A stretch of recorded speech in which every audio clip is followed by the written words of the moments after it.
sedition, corruption and incitement. Following allegations of making provocative remarks, the legislator charged Gachagua with making statements that incite ethnic division amongst Kenyans.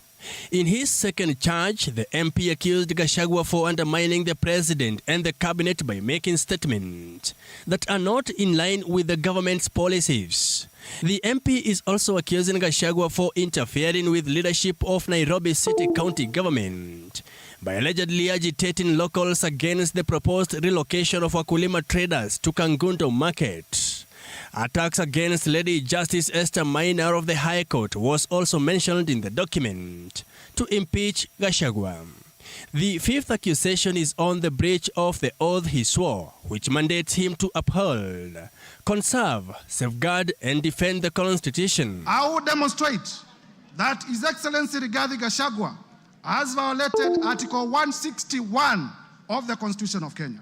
In his sixth charge against Gachagua, MP Mutuse provides that the former Mathira MP violated the National Cohesion and Integration Act that provide anyone who stirs up ethnic hostility commits an offense. Other charges include amassing properties worth 5.2 billion shillings illegally, misleading the public, gross misconduct and bullying. His Excellency Rigathi Gachagua did declare that he was worth 800 million. We are aware that he's paid slightly over 1 billion, meaning that for the last 2 years, the match he could have accumulated justly is about 24 million. But I will demonstrate before Kenyans that he has properties to himself, the ones that I was able to get in my time of research, worth 5.2 billion Kenya shillings. To pass this motion, shall we require 2/3 of 345 members or 349 members? In my view, vacant seats should not be counted. Order. You can't ask a question and answer it. Rather than the requisite 117 signatures to reach the constitutional barrier, Mutuse provided the names of 291 MPs who supported the motion. Mike Kagwango, TV 47, Nairobi. Takusihi utazame kwa neema nyingi sisi watumishi wako. It's interesting how you can be tempted to ask a question and answer it. And answer it yourself. At the same time. Well, still on that, and members of parliament allied with Deputy President Rigathi Gachagua are urging President Ruto to use other methods, that is to resolve the issues between him and his deputy rather than pushing for impeachment. Right, the MPs from Morara County suggest that the president could have handled the matter through the party disciplinary channels. And of course, they are now calling the impeachment move a political witch hunt. With the tabling of the motion seeking to impeach Deputy President Rigathi Gachagua that is seen as a ploy to throw him out of President Ruto's government, a number of MPs allied to the second-in-command are now urging the president to find solutions through UDA's internal mechanisms rather than allowing his deputy to be harassed. Marago Member of Parliament Mary Wamaua now says the move is a political witch hunt targeting the deputy president unfairly. You can see it is totally witch hunt. I know many of those who have bought aircraft and other big things, and yet there is nobody who is coming out to pronounce this. If the deputy president is to be hanged through the impeachment motion, just because of calling unity for Mount Kenya, because there are always those who fear when Mount Kenya comes together.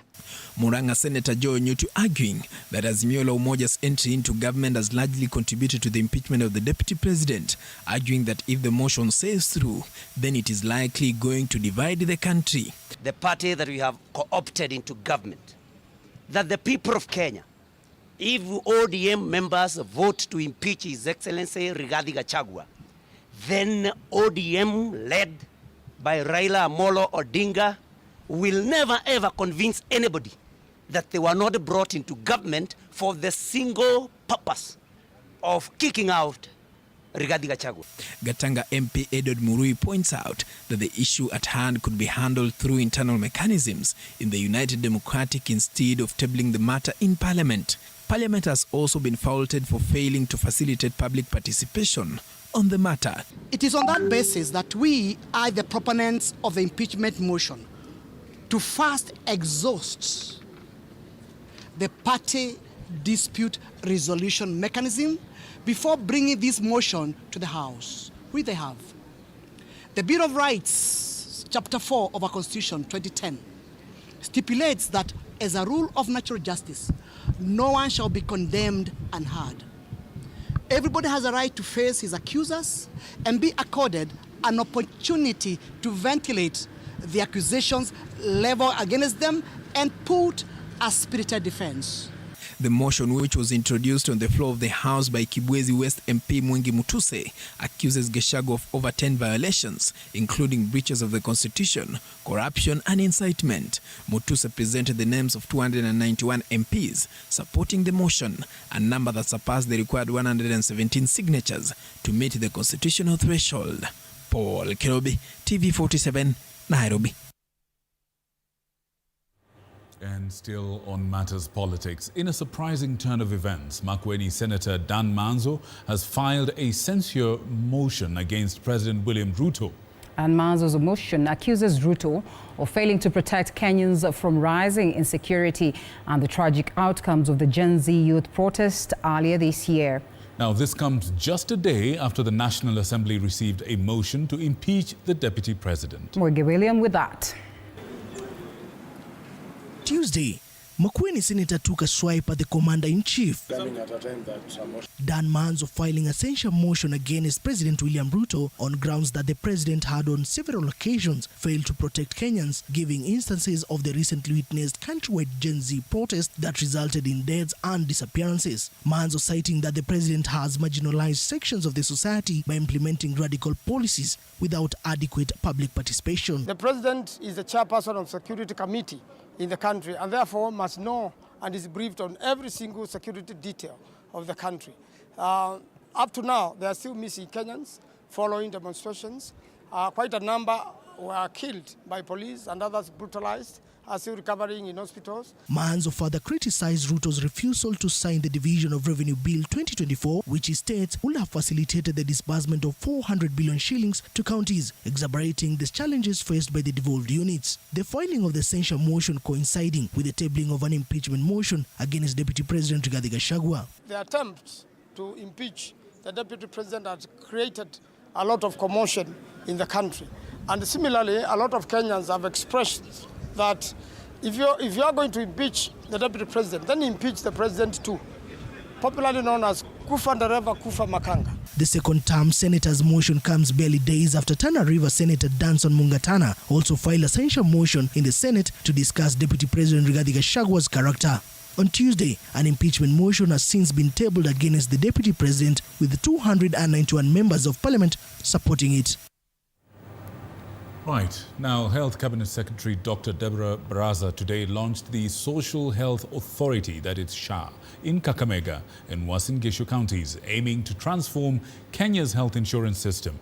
And while the initiative promises equality and universal health care, there are still concerns in Parliament about the transparency of procurement processes as the SHA begins operations.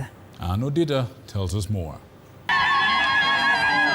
In a move towards restructuring the healthcare system, Health Cabinet Secretary Dr. Deborah Baraza was on the ground today in Kakamega and Uasin Gishu counties, spearheading the rollout of the Social Health Authority SHA. The initiative, a culmination of months of preparation and rigorous training, is set to redefine the health insurance landscape in the country. Kama wewe ni tajiri, kama uko disabled, kama wewe uko widow, ama una kitu, sisi wote tutapata huduma moja. But even as the Ministry of Health pushes for a smooth transition, questions linger. The National Assembly's Departmental Committee on Health presented a statement to Parliament on behalf of the ministry, highlighting key shifts including the establishment of the Primary Healthcare Fund, Social Healthcare Fund, and the Emergency Chronic and Critical Illness Fund under the Social Health Insurance Act. These funds are intended to support universal health coverage while ensuring no Kenyan is left behind. The ministry submitted that the primary aim of this integrated system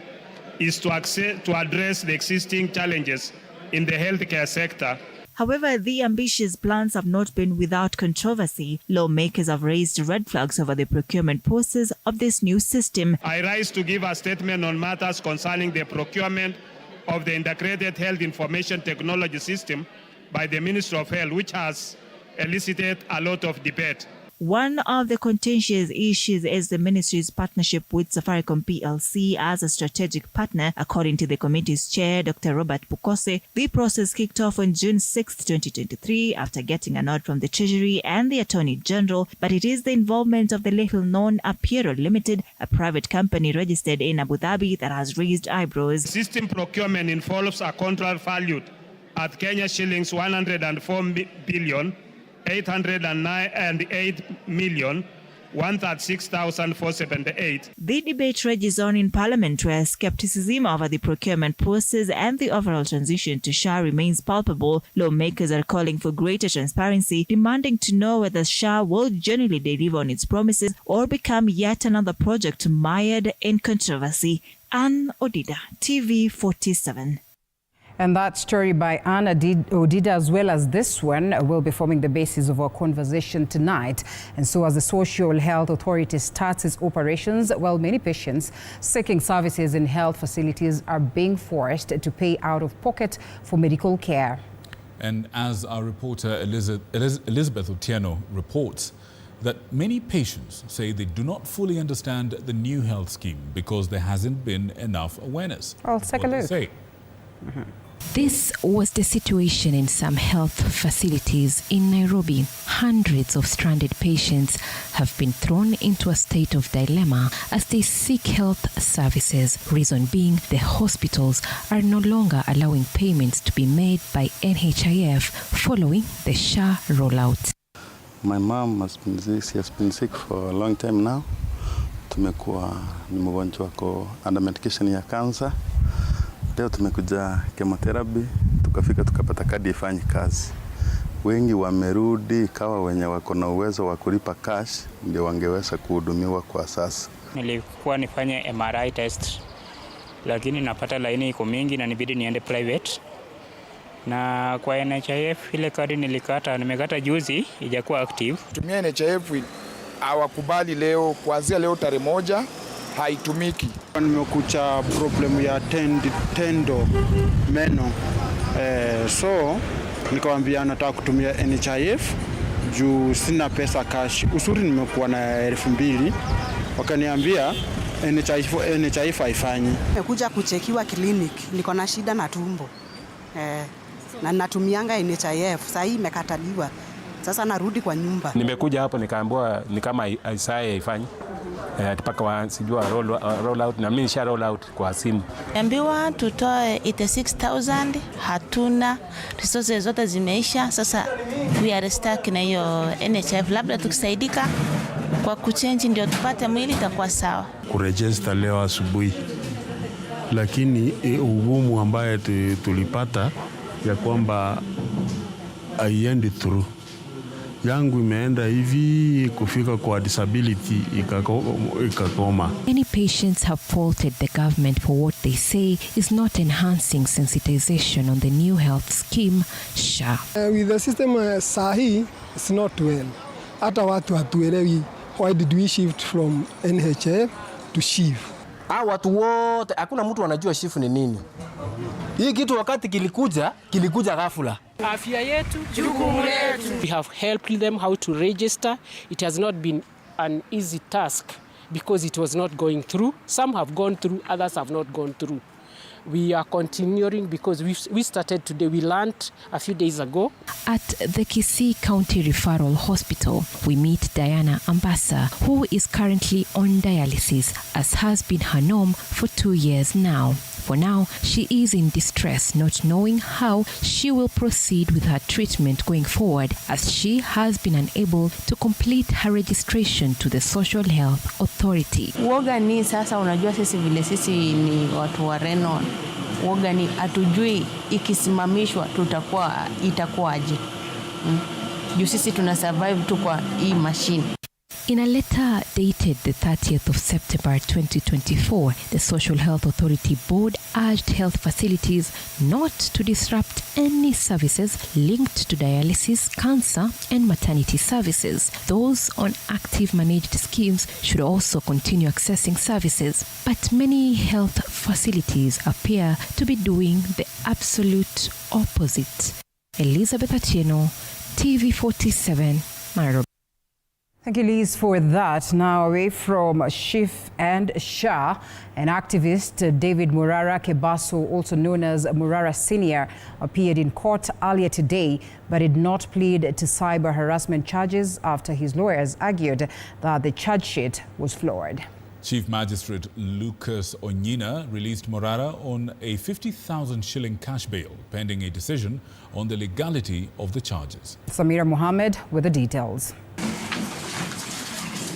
Activist Morara Kebaso has been released on a 50,000 shillings cash bail as he awaits a court decision on whether he will answer to the charges of cyber harassment leveled against him by the Office of the Director of Public Prosecution. The accused person is granted cash bail of Kenya shillings 50,000. Kebaso was on Tuesday morning brought to the Malimani Law Courts, where Chief Magistrate Lucas Onyina granted the cash bail. Defense lawyer led by Senior Counsel Mother Karua dismissed the charge sheet as defective and asked the magistrate to throw out the case. If you look at the charge sheet and the particulars, if at all any name was to be tarnished, probably it would be that of William Ruto. There is no doubt that the particulars of a charge sheet must be able to inform the accused person what he or she is pleading to. Kebaso is facing charges of cyber harassment contrary to Section 27 of the Computer Misuse and Cybercrime Act of 2018. The activist is also accused of knowingly posting false information against two individuals. He is alleged to have committed the offense on 28th of September 2024 at an undisclosed location. The charge sheet claims that Kebaso accused David Lagat of helping finance President William Ruto's campaign through loans secured by Lagat properties. Pierre Lagat is being auctioned by banks, and the person who is buying the property is William Ruto. To make it worse, William Ruto has used his powers to undervalue the property, to buy them at a cheaper price. That is the kind of a person we are dealing with. He has no friend. In a fresh twist to the matter, a statement purportedly made by DL Group of companies and which circulated online distanced the company from the controversy surrounding activist Morara Kebaso. The company emphasized that its chairman had no connection to the charges brought against Kebaso and did not associate with the activist's online posts. If at all any name was to be tarnished, probably it would be that of William Ruto. If the particulars were not true, it would not be the name of David Lagat. So what is the fear of putting the name of William Ruto as the complainant? Morara was presented before Chief Magistrate Lucas Onyina, who is set to rule on October 4th on whether the activist will face charges or not. The 28-year-old lawyer and activist failed to plead to cyber harassment charge after his lawyers fought, saying the charge sheet is defective. Ruling on the application to be delivered on 4th of October this year at 2 p.m. Samira Mohammed for TV47. And still keeping with our coverage of the corridors of justice, a magistrate's court has released former Kiambu Governor Ferdinand Waititu on a 50,000 shilling bond pending a ruling on his offensive conduct charges. Of course, Milimani Chief Magistrate Lucas Onyina is set to issue the ruling on October the 4th, following arguments from Waititu's defense led by his lawyer Ndegwa Njiru, who claims that the charges are defective and lack specificity. All right, and now the charges allege that on September the 29th, Waititu used abusive language at Ruto Stadium. His defense team argued that the charges violate his right to freedom of expression. He spent a night in custody following his arrest and interrogation at the DCI headquarters before being taken to Pangani Police Station. Several political leaders, including Kalonzo Musyoka, Eugene Wamalwa, and Jeremiah Kioni, condemned his arrest.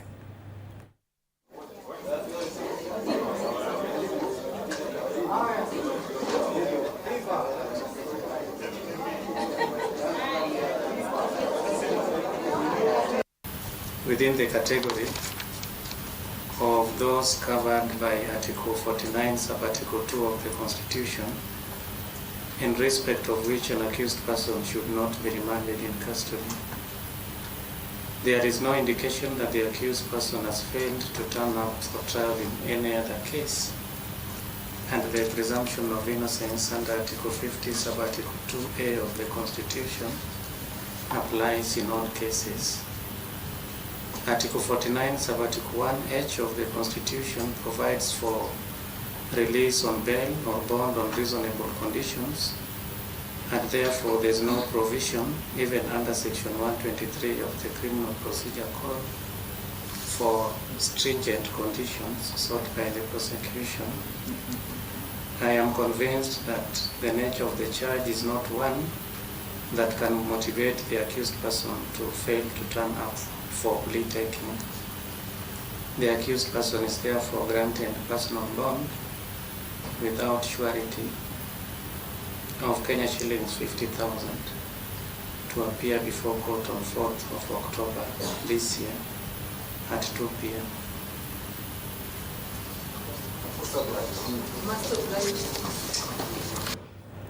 Another news, a 42-year-old woman identified as Anne Njeri from Kambiri in Kakamega County is believed to have committed suicide after losing 60,000 shillings in a betting scene.